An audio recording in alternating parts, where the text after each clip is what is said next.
Hello mọi người nha. Đây là em Tương, chỉ cho khách Tây vô rẫy nhà mình cắt cành cà phê khô. Rồi, ok. Ok. Đây nè. Mấy cành như này.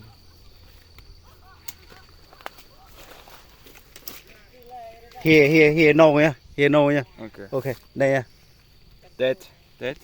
Đúng rồi, ok. Yes. Wait.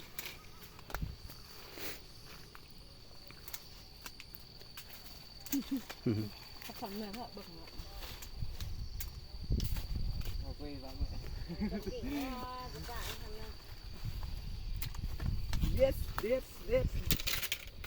Ok. Okay. Hôm nay mình lấy tay mình được. Không nên bằng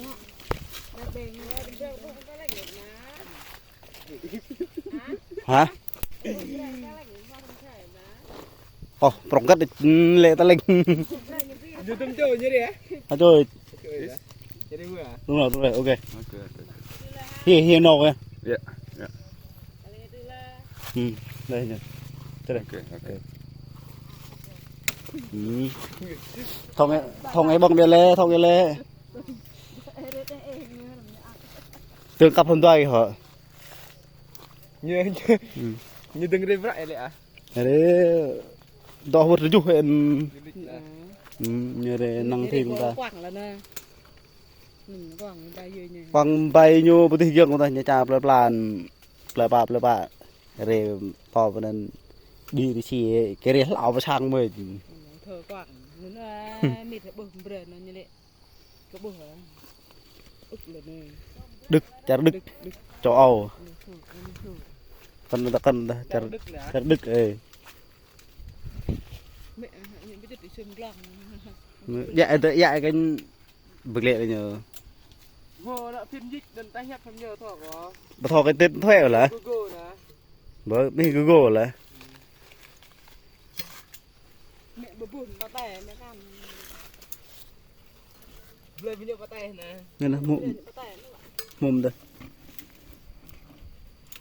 Đấy vào tay đây. Bà tẻ nè, đã. Nhưng cái thở.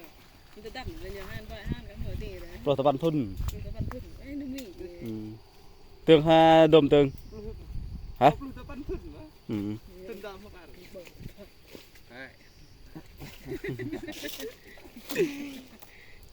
Nên vì nhờ người ta văn thun hẳn nó mỉ hẳn. Rồi tập văn. Để cho hẳn. Đây dòng tương ha đồm sao lại. Rồi tập văn này. Trọc bạn đi. Ai gục. Gila. Kita di ha, tak di. Ada lagi ya.